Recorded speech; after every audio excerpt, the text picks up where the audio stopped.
Hi everyone, it's me Shanti. Welcome back to my channel Shanti Vikram.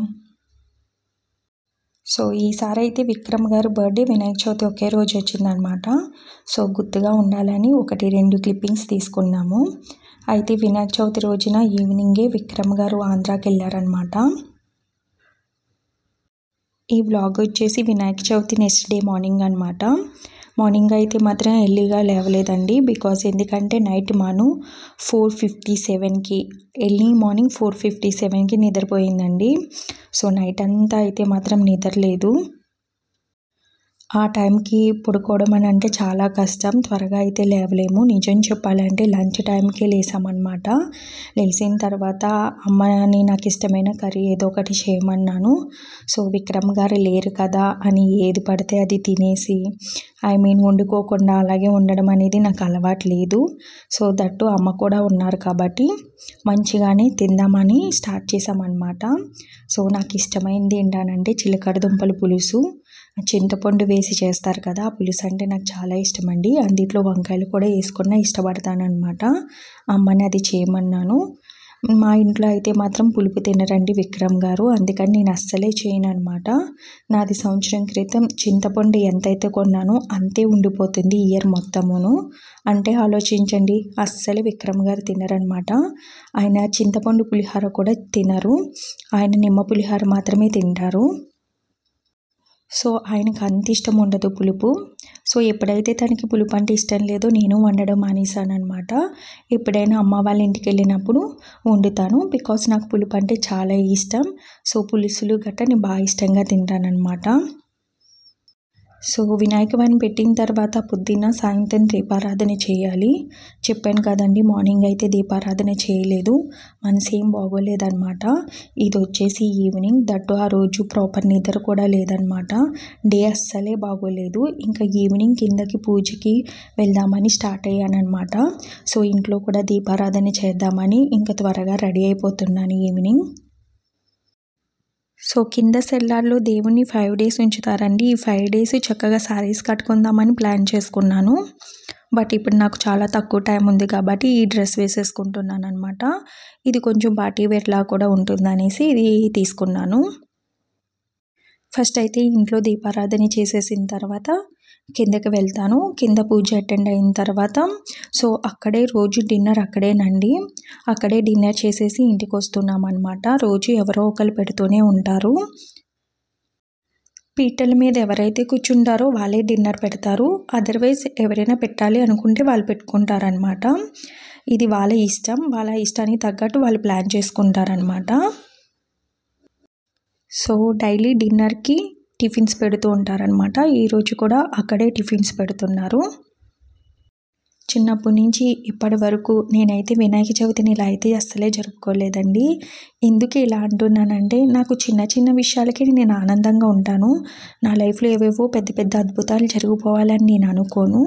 So ఇప్పటి వరకు జరిగిన ప్రతి వినాయక చవితిని నేను ఎంజాయ్ చేశాను, బట్ ఇలాంటి వినాయక చవితిని అయితే నేను చూడలేదన్నమాట. సో ఎందుకు ఇలా అంటున్నానంటే, నేను పశ్చిమ గోదావరి జిల్లాలోని ఒక పల్లెటూరులో పుట్టానన్నమాట. నాకు 2 అక్కలు ఉన్నారు, ఒక బ్రదర్ అనమాట. సో పెద్ద అక్కకి చిన్నప్పుడే పెళ్ళైపోయింది. తన 20sలో అనుకోండి, తన ఏజ్ 20 అనుకోండి, అప్పుడు పెళ్ళయింది. నాకు మా రెండో అక్కకి కొంచెం లేట్గానే అయ్యిందని చెప్పుకోవాలి. అయితే మా వినాయక చవితి ఎలా ఉంటుందని అంటే, మేము పల్లెటూరులో పుట్టాం కదా, ఊరికి ఒక వినాయకవారిని పెడతారు. ఇక్కడైతే ప్రతి ఫ్లాట్కి ఒక ప్రతి అపార్ట్మెంట్కి ఒక వినాయకవారు పెట్టడము చూస్తున్నానమాట. బట్ మాకు పల్లెటూరు అవ్వడం వల్ల ఒక ఊరికి ఒక వినాయకవారిని పెడతారనమాట. ఎవరింటికి ఇలా చిన్న చిన్న విగ్రహాలు తెచ్చుకుని పూజ జరుపుకుంటారండి, అది అందరికీ తెలిసిన విషయమే, కామన్ కూడా. బట్ పెద్ద విగ్రహం అనేది మాత్రం ఊరికి ఒకటే పెడతారనమాట. పల్లెటూరులో ఒక 2-3 ప్లేసుల్లో జరగడము, కమ్యూనిటీ నడవదండి అక్కడ.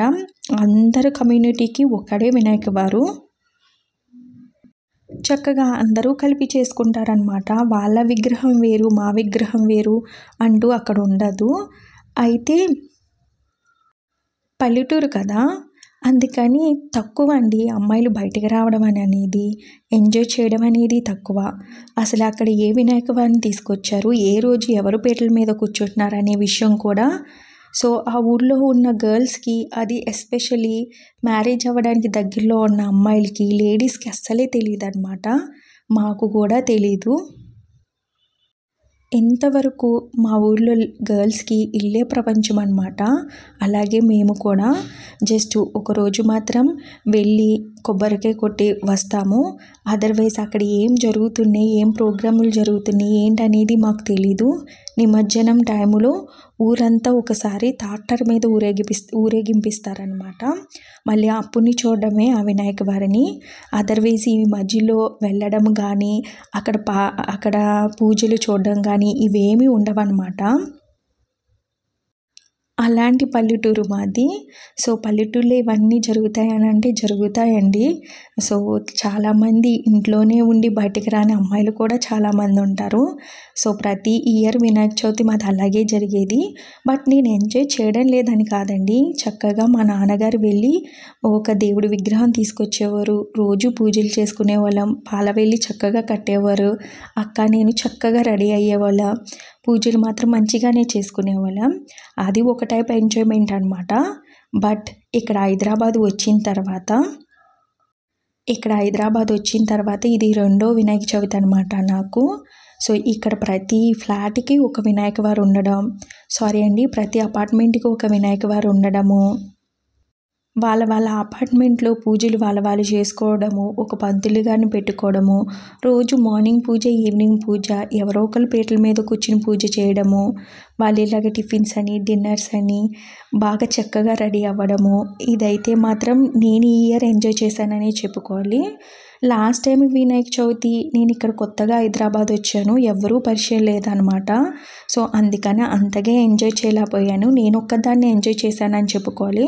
అప్పుడు విక్రమ్ గారు తోడుండడం వల్ల కొంచెం ఎంజాయ్ చేశాను. ఓకే, హైదరాబాద్లో వినాయక వారిని ఇలా పెట్టుకుంటారు, ఇలా పూజలు జరుపుకుంటారు అని మాత్రమే తెలుసు అనమాట. అప్పుడు కొంచెం చిన్నపిల్ల కాబట్టి నేను ప్రతి పూజకి అటెండ్ అయ్యేదాన్ని కాదనమాట. ఈసారి వినాయక చవితి మాత్రం చాలా చక్కగానే జరుపుకున్నాను అనిపించింది. నా నైబరు ఒక అమ్మాయి సునీత అనమాట. సో తనతో నేను కొంచెం క్లోజ్గానే ఉంటాను. సో ఈసారి మాత్రం ప్రతిసారి నేను కలిసి వెళ్ళాము, పూజలన్నీ చూసాము, దేవుడు ప్రసాదం తిన్నాము. ఈ 5 days మాత్రం చాలా చక్కగా జరిగిందనమాట. కొన్ని అయితే మాత్రం షూట్ చేయడం అయితే అస్సలే కుదరలేదండి. నేను నా ఫేస్ని చూపించలేనప్పుడు నేను ఇంకొకరి ఫేస్ని కూడా అస్సలే చూపించకూడదు. సో అది నాకు నచ్చదనమాట. అందుకే నేను చాలా వరకు వీడియోస్ని షూట్ చేయలేకపోయాను, కింద ఎంతవరకు ఎలా పూజలు జరిగినాయి, ఏం చేశారని. బట్ చాలా చక్కగా జరిగినాయండి పూజలన్నీ. ప్రతి ఈచ్ అండ్ ఎవ్రీ డే నేను ఎంజాయ్ చేశాను అనమాట. సో మా అమ్మగారు కూడా ఊరి నుంచి రావడం వల్ల మా అమ్మగారు కూడా చాలా ఎంజాయ్ చేశారనమాట. ఆమె కూడా అన్నారు, నేనైతే ఎప్పుడు ఇలా చూడలేదమ్మా, ఈసారి అంటే ఎప్పుడు హైదరాబాద్ వచ్చినా మా అమ్మగారికి బోర్ కొట్టేస్తుంది పల్లెటూరులో ఉండి సడన్గా సిటీలోకి వచ్చే టైంకి. బట్ మా అమ్మగారు కూడా అన్నారనమాట, చాలా చక్కగా ఎంజాయ్ చేశానమ్మా, పూజలు అయితే మాత్రం బాగా జరిగినాయి అని. ఇంకా ఇక్కడ ఇంటి దగ్గర చాలా ఎక్కువ గరిక మావయ్య గారు పంపించారు కదండి. సో అష్టోత్తర శతనామావళి చేసుకుని ఇంకా కిందకి వెళ్ళానమాట. ఇంకా పూజ చూసి ఇంకా ఇంటికి వచ్చేసిన తర్వాత నా దేవుని కూడా తీసుకెళ్ళి కింద దేవుడి దగ్గరే పెట్టేశానండి. ఇక్కడ వాళ్ళందరూ అంతే అనమాట. సో ఆ పెద్ద వినాయక వారి దగ్గరే మావి ఇంట్లో చేసుకునే విగ్రహాలు కూడా తీసుకువెళ్ళి పెడతారనమాట. నేనే వెళ్ళి అలాగే పెట్టేశాను సెకండ్ డేనే. ఎందుకనంటే నైట్ మళ్ళీ మనం నిద్రకపోకపోతే మళ్ళీ మార్నింగ్ లేవడం కష్టమవుద్ది, పూజలు దేవుడికి ప్రాపర్గా అందివ్వలేనేమో అని భయమేసి రెండో రోజునే నిమజ్జనం కింద దేవుని తీసుకెళ్ళి కింద పెట్టేశాను అనమాట. సో కింద ఎప్పటి వరకు అపార్ట్మెంట్లో దేవుడు ఉంటారో అప్పటి వరకు కూడా మా విగ్రహాలు అక్కడే ఉంటాయి. నిమజ్జనం టైంలో మా విగ్రహాలు కూడా తీసుకెళ్ళి నిమజ్జనం చేస్తారనమాట. ఇంకా టిఫిన్ ఇంటికి తీసుకొచ్చేసిన తర్వాత ఈ రోజు అయితే ఒక ఆంటీ పీటల మీద కూర్చున్నారు. సో వాళ్ళు కూడా ఇలాంటి రిటర్న్ గిఫ్ట్స్ ఇచ్చారనమాట. నా వీడియో లాస్ట్ వరకు చూసినందుకు thank you so much. Thank you.